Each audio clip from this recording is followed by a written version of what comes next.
Electronic సోదరులకి party ప్రతినిధులకు తాజా ప్రజాప్రతినిధులకు పేరు పేరున నా యొక్క నమస్కారాలు తెలియజేస్తుంది. నిన్నటి రోజున వెల్కర్తి సెంటర్ లో జరిగిన నిర్వాచుకి బహిరంగ సభను అంచనా మించి 15 లక్షలు అంటే దాదాపు 18 లక్షల వరకు కావాలి. 2 లక్షల వరకు రోడ్ల మీదే ఎక్కడ వాహనాల్లో ఉండడం జరిగింది.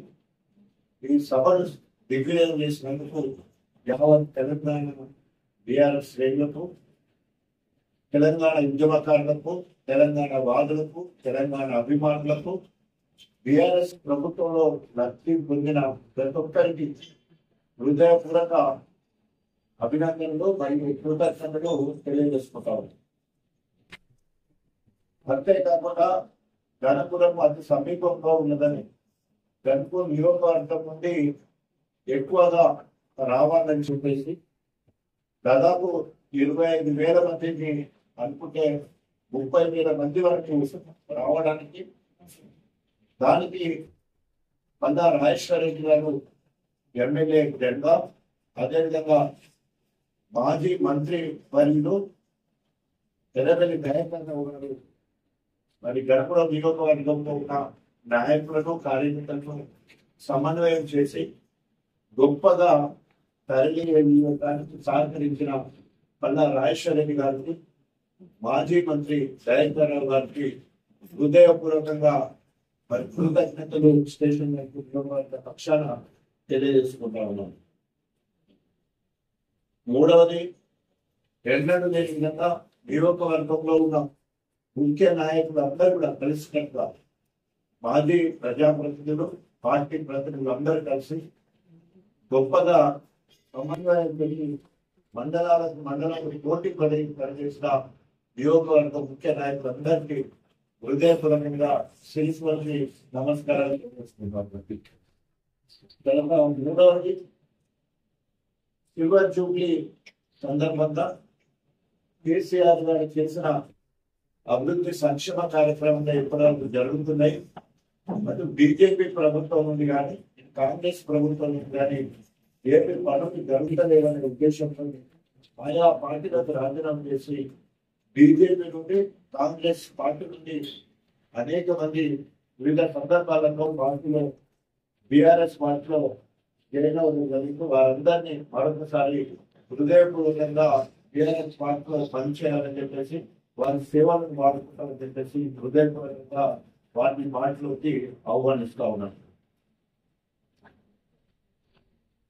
ఇకపోతే ఛత్తీస్గఢ్ లో మరి ఎన్కౌంటర్లు జరుగుతూ ఉన్నాయి. కేంద్ర ప్రభుత్వము కక్షగట్టి మరి మావోయిస్టులను కాల్చి చంపడం కారణం దీన్ని తీవ్రంగా ఖండిస్తున్నాం. వెంటనే కాల్పులు విరమించి ఈరోజు ప్రజాస్వామ్యవాదులు, స్వయంగా మావోయిస్టులు, అభ్యుదయవాదులందరూ కూడా మావోయిస్టులతో చర్చలు జరపాలని చెప్పేసి డిమాండ్ చేస్తా ఉన్నారు. బీఆర్ఎస్ పార్టీ పక్షాన కేసీఆర్ గారు, కేంద్ర రామారావుగా మరి ఇప్పటికే వారు స్పందించడం జరిగింది. వెంటనే కేంద్ర ప్రభుత్వము మావోయిస్టులను చర్చలకు శాంతి సంఘం జరపాలని కూడా డిమాండ్ చేస్తాను. అదేవిధంగా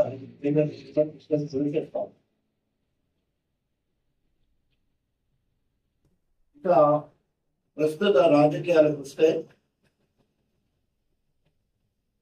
ఇప్పటిదాకా ఒక లెక్క, ఇంకా ముందు ఒక లెక్క.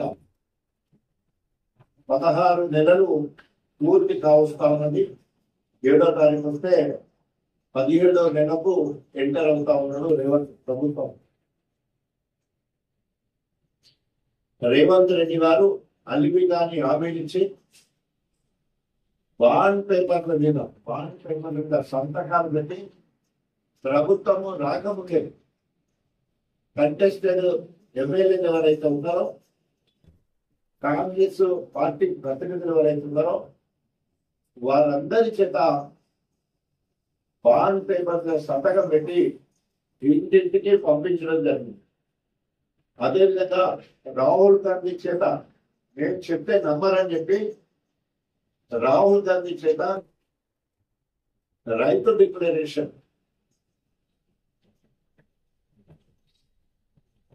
అదేవిధంగా ఖర్గే చేత ఎస్సీ డిక్లరేషన్,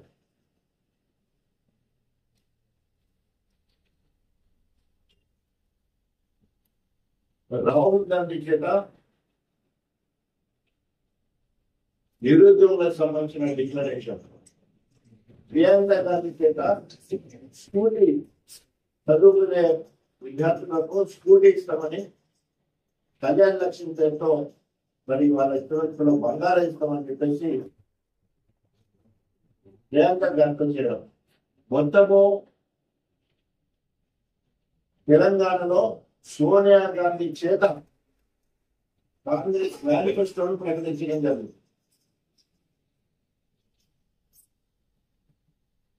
ఈరోజు కాంగ్రెస్ పార్టీ అన్ని హామీలను అమలు పరచడంలో అట్టర్ ఫ్లాప్ అయిపోయింది. 16 నెలలు బెంగళూరు ప్రభుత్వం సక్సెస్ ఎక్కడైంది అంటే 20 నుండి 30% కమిషన్ తీసుకోవడంలో సక్సెస్ అయింది. 16 నెలల్లో 1,60,000 రూపాయలు, 1,60,000 కోట్ల రూపాయలు అప్పు తీసుకొచ్చి ఏ ఒక్క ప్రభుత్వ పథకాన్ని లేదా రేవంత్ మార్కుగా పెట్టే పథకానికి పెట్టకుండా రాహుల్ గాంధీ గారికి కప్పం కట్టి ముఖ్యమంత్రిని కాపాడుకోవడం కోసమే ఈ 1,60,000 కోట్ల రూపాయలు వాడుకున్నారు. ఒక్క పైసా కూడా ఒక కొత్త పథకాన్ని ప్రభుత్వం ఇప్పటి వరకు ప్రవేశపెట్టి రైస్ ఇచ్చింది లేదు, తట్ట మట్టిని తీసింది లేదు. చివరికి దేవుళ్ళను కూడా వదిలిపెట్టకుండా ఏ జిల్లాకు పోతే ఆ జిల్లా దేవుళ్ళ మీద కొట్టేసిండు రేవంత్ రెడ్డి. దేవుళ్ళ మీదే కాకుండా కొడంగల్ అభివృద్ధికి సహకరించాలని మంత్రులు అందరి మీద కూడా ఒట్టేసిండు.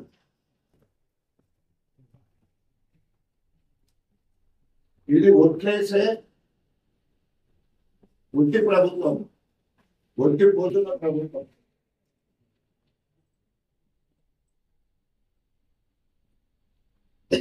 చేయలేక చేతగాక చంపబడ్డ ప్రభుత్వం.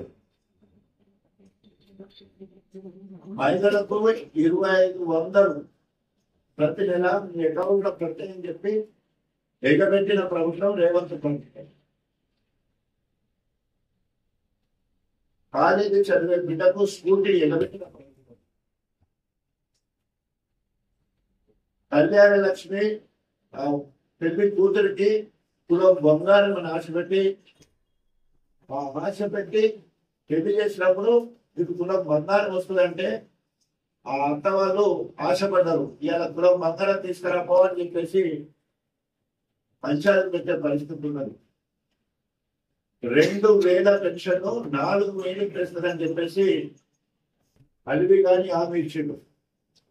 వికలాంగులకు 4,000 కాదు 6,000 ఇస్తారని చెప్పేసి ఉత్తర ప్రగల్భాలు పలికిండు రేవంత్ రెడ్డి.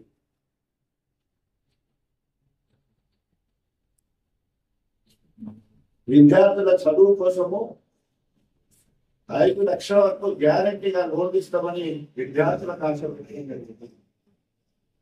నిరుద్యోగులకు 2 లక్షల ఉద్యోగాలు నిరుద్యోగ వృత్తి కింద 4,000 ఇస్తారని విద్యార్థులను మోసం చేయడం జరుగుతుంది. రైతు రుణమాఫీ 42 లక్షల మందికి 31 లక్షల రూపాయల రుణమాఫీ ఏకకాలంలో చేస్తా, డిసెంబర్ 9కే చేస్తానని చెప్పి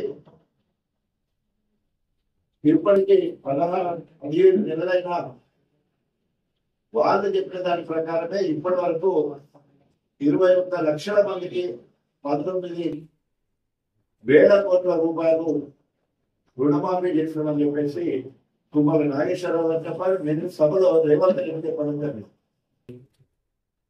రైతు భరోసా పానకాలం ఇవ్వడంలో దేశానికి ఆశ పెట్టిందో మండలంలో అన్నిటికంటే చిన్న ఊరును తీసుకొని పైలట్ ప్రాజెక్టు అన్నారు. అక్కడ కూడా 5 గ్యారంటీలు అట్టెక్కినాయి. అంటే 5 నుంచి ఒకటి రేషన్ కార్డు ఇస్తాన్నారు, రేషన్ కార్డు ఇవ్వలేదు. రెండవది ఇందిరమ్మ ఇస్తానని తప్పి పట్టించలేదు. తాజా మేఘాల మీద నిన్న ఆదివారం ఊర్లో సెక్రటరీ కూడా రాదు. మొత్తం ఇందిరమ్మ ఇంట్లో లిస్టు సాయంత్రం పెడతాం, అందరికి కాగితాలు ఇస్తా ఉన్నారని చెప్పేసి సభను డిస్టర్బ్ చేసే ప్రయత్నం స్థానిక కాంగ్రెస్ నాయకులు చేసిండు. కానీ ఎక్కడ కూడా ఇందిరమ్మ లిస్టు పెట్టలే, ఇందిరమ్మ ఇల్లు మంజూరైనట్టు కాగితం చేయలేదు. సభను పేరు చేయాలని ఒక కుట్ర చేయడం జరిగింది. ఇందిర ఆత్మీయ భరోసా పేరు మీద జాబ్ కార్డు ఉన్న వాళ్ళందరికీ 12,000 రూపాయలు ఇస్తామని ఆశ పెట్టి ఏ ఒక్కరికి కూడా ఇందిర ఆత్మీయ భరోసా దానికి సంబంధించిన డబ్బులు ఇవ్వలేదు. రైతు రుణమాఫీ ఆ పర్టికులర్ విలేజ్ కూడా పూర్తిగా కాలేదు. రైతు భరోసా కూడా ఆ ఊర్లో పూర్తిగా ప్రభుత్వ కూడా సాగు చేసే భూముల విస్తరణ కూడా ఇప్పటి వరకు రాలేదు. ఎన్ని రకాలుగా అలివి కానీ హామీలు ఇచ్చి 6 గ్యారంటీలు ఇచ్చి నమ్మించి దాడకొస్తే పుచ్చి గుర్రాలనేది ఎలా కాంగ్రెస్ ప్రభుత్వము అట్టర్ ఫ్లాప్ ప్రభుత్వంగా చరిత్రలో తెలిపింది.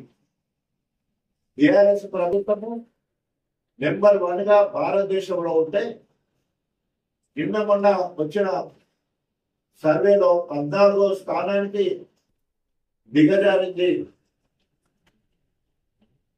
రాష్ట్ర అభివృద్ధి కానీ సంక్షేమ కార్యక్రమాలు కానీ అన్ని రకాలుగా ఈరోజు రేవంత్ రెడ్డి ప్రభుత్వము ఏ ఊరిలో పనిచేయలేదు. కానీ 2,000 కోట్ల విలువ గల ఇళ్లను హైదరాబాద్ తో కూల్చేయడం జరిగింది. ఆనాడు బీఆర్ఎస్ ప్రభుత్వము ప్రభుత్వ స్థలాల్లో ఇల్లు కట్టుకుంటే రెగ్యులరైజ్ చేయడం జరిగింది. ఆ రెగ్యులరైజ్ చేసిన ఇళ్లను కూలగొడుతున్నది అలా రేవంత్ ప్రభుత్వం. మేము కట్టించిన వాటికి రెగ్యులరైజ్ చేస్తే ఈరోజు వాటిని కూలగొడుతూ ఉన్నారు. మూసి ప్రక్షాళన పేరుతో అక్కడ కూడా ఇళ్లను బుల్డోజర్ వేసి కూలగొట్టిన పరిస్థితి. పంచే గచ్చిబౌలిలో దాదాపు 150 ఎకరాల అడవిని నరికేయడం కాకుండా వన్య ప్రాణుల రక్షించలేని పరిస్థితి, వాతావరణ సమతుల్యత లేచిన పరిస్థితి కనబడ్డది. చివరికి సుప్రీంకోర్టు 2 సార్లు ముట్టడాలేదని కాకుండా సిఎస్ ను జైల్లో పెట్టాలని అంత తీవ్ర హెచ్చరిక కూడా చేయడం జరిగింది. అందుకే ముళ్ళుతో తీయాలనే ఒక నిర్ణయానికి బీఆర్ఎస్ పార్టీ కేసీఆర్ గారిని పిలుపునివ్వడం జరిగింది. రేవంత్ రెడ్డి ఇచ్చిన హామీలను నెరవేర్చే వరకు, మహిళలకు 25 ఇచ్చే వరకు, కాలేజీ ఆడపిల్లలకు స్కూటీ ఇచ్చే వరకు, తులం బంగారం కళ్యాణ లక్ష్మితో పాటు పూజలు ఇచ్చే వరకు, 2,000 పెన్షన్ 4,000 చేసే వరకు, రైతు రుణమాఫీ పూర్తయ్యే వరకు, రైతు భరోసా అందరి రైతులకు ఇచ్చే వరకు, ఆఖరికి రైతు బీమా కూడా ఇవ్వలేని పరిస్థితి. వీటి కోసం కేసీఆర్ గారు ఇచ్చే ఉద్యమ కార్యాచరణ తీసుకుంటాం. రేవంత్ రెడ్డి మెడ నుంచి ఇవన్నీ కూడా అమలైన వరకు ప్రజా పోరాటం చేస్తాం.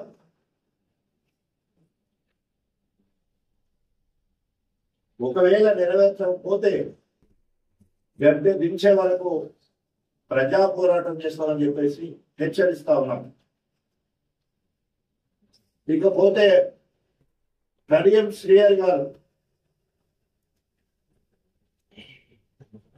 10 ఏళ్లలో టీడీపీలో 4 పోర్టుఫోలియోలు, అదేవిధంగా బీఆర్ఎస్ ప్రభుత్వంలో ఎంపీ, ఉప ముఖ్యమంత్రి, 2 సార్లు ఎమ్మెల్సీ, ఒకసారి ఎమ్మెల్యే.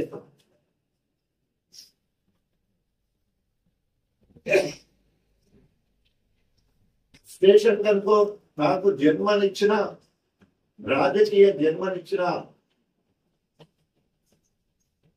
స్టేషన్ గన్పూర్ అని చెప్పుకుంటారు. కానీ గన్పూర్కు చేసింది సూర్యం 2004 నుంచి 2023 వరకు. ఇంకా చాలా 2004 నుండి 2023 వరకు గణపురం నియోజకవర్గంలో ఒక్క కొబ్బరికాయ కూడా కొట్టలేదు. ఒక్క పథకానికి లేదా అభివృద్ధికి శంకుస్థాపన చేయలేదు.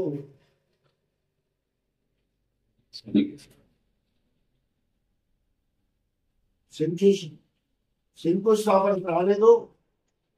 అదేవిధంగా ప్రారంభోత్సవాలకు కూడా రాలేదు. అందుకనే శిలాపలకాల దగ్గర ఎప్పుడు ఆయన లేడు. ఈరోజు తగుదునమ్మా అని చెప్పేసి బిడ్డ రాజకీయ భవిష్యత్తు కోసము కాంగ్రెస్ పార్టీలోకి పోయి సిగ్గు శరం లేకుండా నేను కాంగ్రెస్ లోకి పోయినా అని చెప్తున్నాడు. ప్రజాస్వామ్యం మీద గౌరవం ఉంటే, రాజ్యాంగం మీద గౌరవం ఉంటే, నైతిక విలువలు కనుక నీకుంటే బీఆర్ఎస్ పార్టీ సభ్యత్వానికి రాజీనామా చేసి దానివల్ల సంక్రమించిన ఎమ్మెల్యే పదవికి రాజీనామా చేసి నువ్వు ఎంచుకున్న నీ పార్టీ మార్పు కోసం ఎంచుకున్న నీ పార్టీ కాంగ్రెస్ నుండి నువ్వు పోటీ చేయి. బీఆర్ఎస్ పార్టీ సత్తా ఏదో చూపిస్తారు. మాయా మాట చెప్పి 800 కోట్ల రూపాయల పనులు తీసుకొచ్చినని ఊదని కొడుతూ ఉంటారు. యంగ్ ఇండియా ఇంటిగ్రేటెడ్ స్కూల్ ఎక్కడ పోయింది? కట్ట మట్టి ఇప్పటికైనా తీసుకురావా?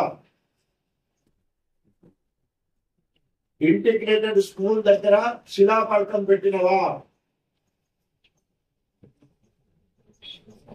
అక్కడ ఉప్పు మూసినవా? ఆ ప్రజలకు టెండర్ అయినాయా?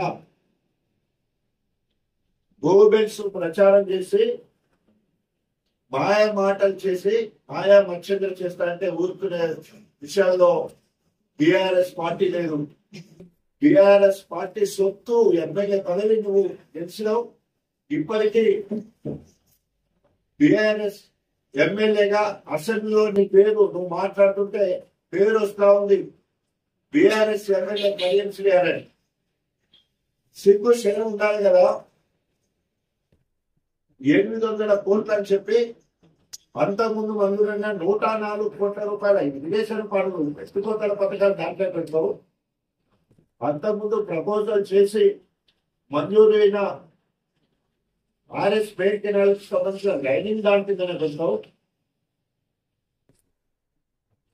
అదేవిధంగా 100 మంచాలకు సంబంధించిన ఓన్లీ అడ్మినిస్ట్రేషన్ శాంక్షన్ కి సంబంధించిన లేఖ మాత్రం చూసి నేను తీసుకొచ్చిన అది లెక్కలనుకో.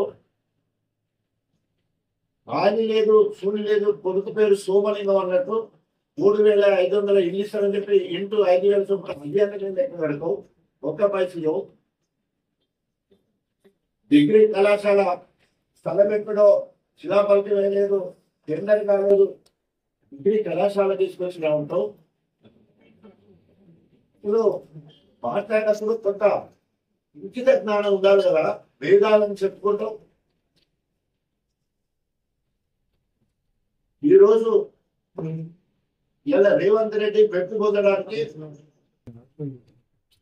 వరంగల్కి సంబంధించిన మంత్రులు కావచ్చు, ఎమ్మెల్యే కావచ్చు, మంత్రులు కావచ్చు, ఎమ్మెల్యే కావచ్చు మాట్లాడుతూ ఉన్నారు. కింద జరిగిన సిల్వర్ జూబ్లీ చూసి కళ్ళు కొట్టి ఓర్వలేక ఇష్టం ఉన్నట్టు మాట్లాడుతున్నారు.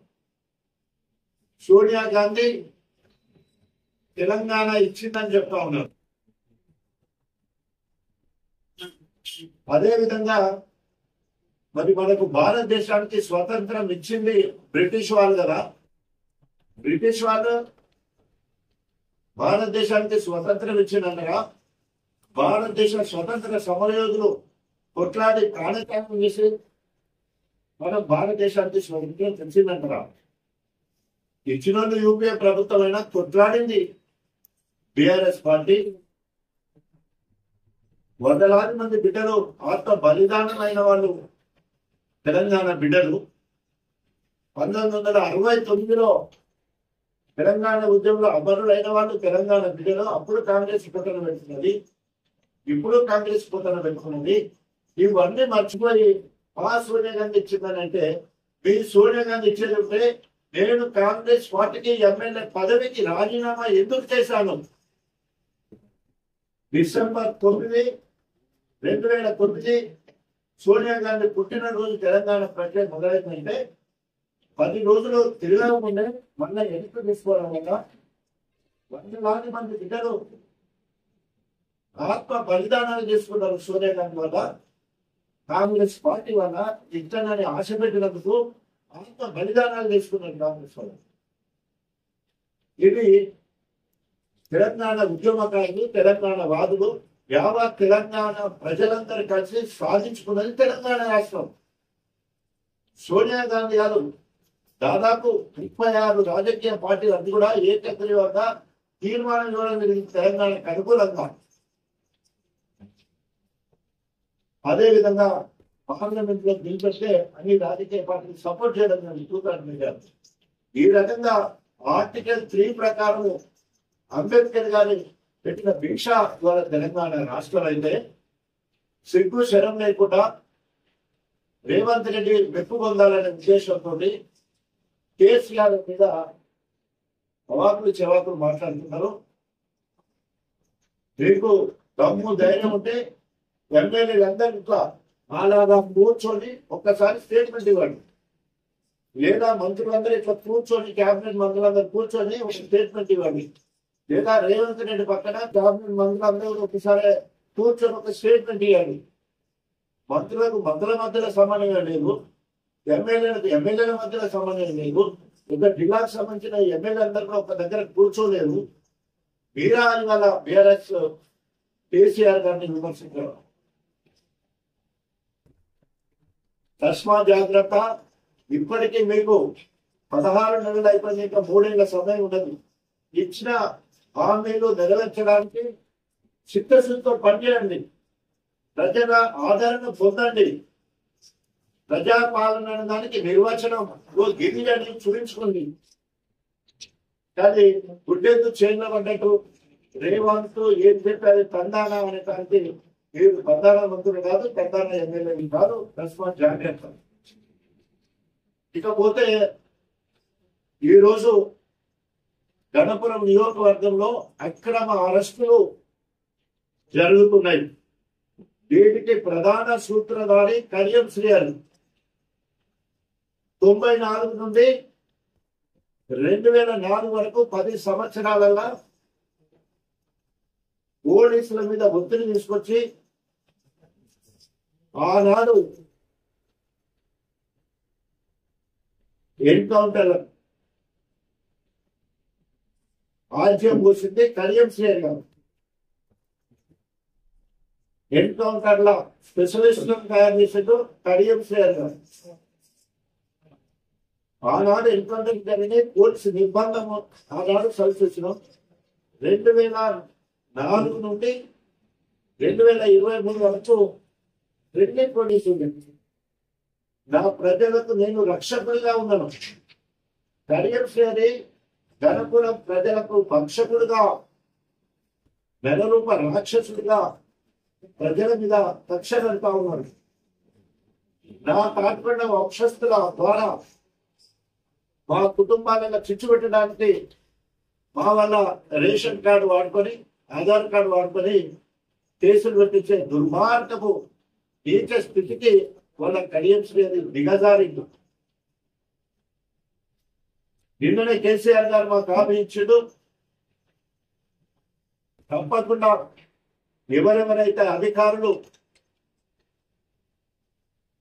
ఈ రోజు చట్టాన్ని వాళ్ళ చేతులకు తీసుకొని మొన్న ఒక చిన్న పిటి కేసుకు కేసు రిజిస్టర్ అయి తర్వాత స్టేషన్ బెయిల్ పై విడుదల చేసిన తర్వాత మరుసటి రోజు పిలిపించి సెల్ పొందుకొని మొత్తం సోషల్ మీడియా అంతా డిలీట్ చేయమని చెప్పేసి ఈ నెంబర్లను డిలీట్ చేయమని చెప్పేసి ఒక ప్రజాప్రతినిధిని రోజంతా ఉదయం నుండి సాయంత్రం వరకు కింద కూర్చుండబెట్టింది.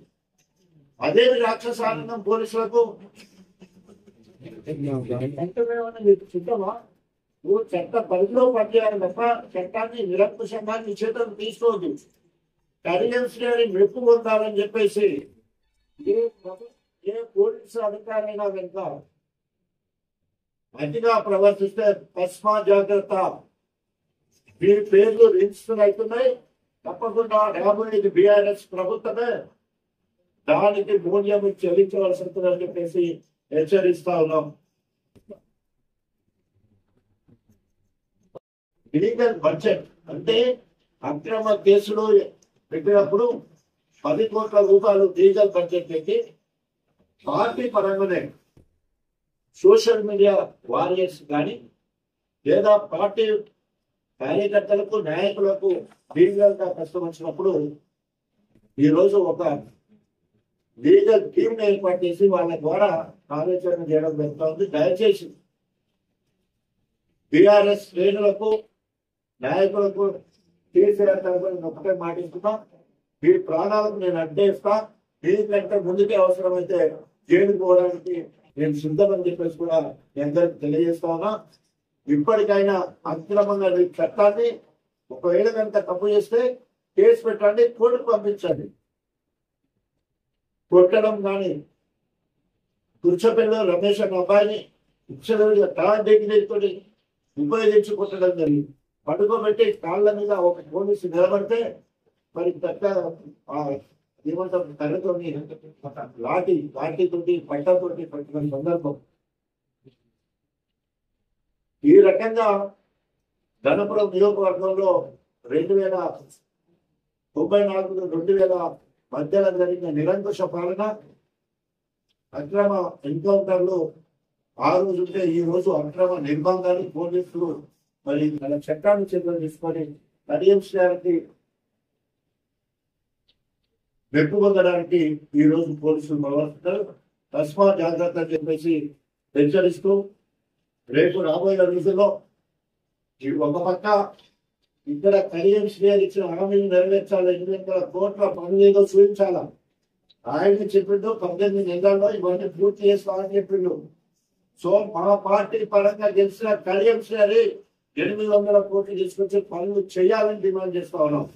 లేకపోతే వెంటాడతాం, వేటాడతాం, అంతేకాకుండా నిలదీస్తాం. ఎక్కువ వేటాడతాం, వెంటాడతాం, నిలదీస్తాం.